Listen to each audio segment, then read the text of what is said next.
Here we are, phase 3 of episode 1. Tranche. We call these tranches. Tranche. Every time the technology fails, we'll have a tranche, and industry-related pun. at the end of this, we'll go back and more martinis. So that's good. We do need more martinis. That's true.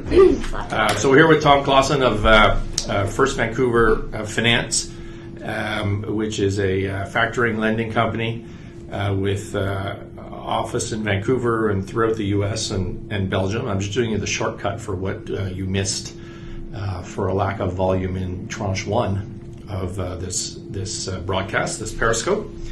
And when we got cut off this time for volume, we had just concluded talking about rates and that business owners can't really tell what interest rate they're paying, even though the coupon on it might be 13. It could be a lot more, or it could be a lot less, depending on the type of the facility.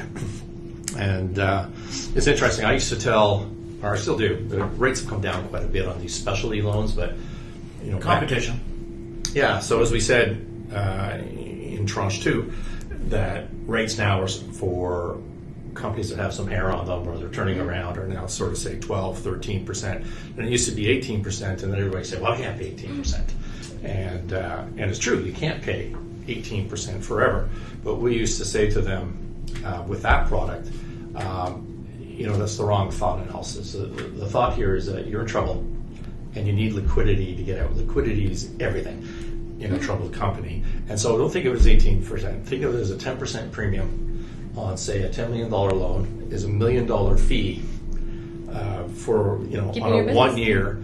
Non-dilutive. You're not giving up any shares. You're not losing control of your company. You just have this opportunity to.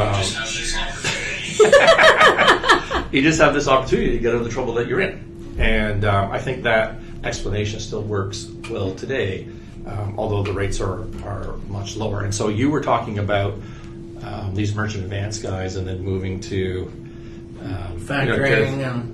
Right, different banks. And I was suggesting that maybe merchant advance guys are not a good sign, although liquidity is key. Definitely agree with that. I mean, they're for $5,000 to $250,000, so they're on the small side. But they're very quick. I had a client in Michigan who got 500, and that wasn't enough, so he got 600 from the next guy. They do stacking. Do you want to hear the stupidest thing I've ever heard in my life? So the second guy, a condition of the deal is that he give half his money to the last guy. All of them unsecured. There's commissions. There's huge commissions.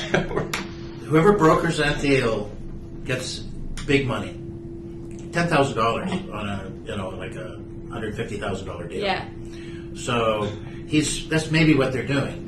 And that $10,000 comes out of your payout. So if you've got a $100,000 loan, you'll see the disbursement is $90,000, but they're charging you interest on $100,000. Right. That $10,000 goes to a broker who all he did was flip the deal over.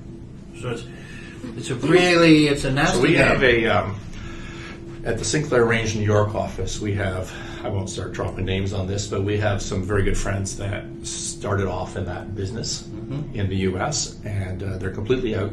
They're into ABL now. And they just said, they're coming at these merchant advance guys with the RICO Act.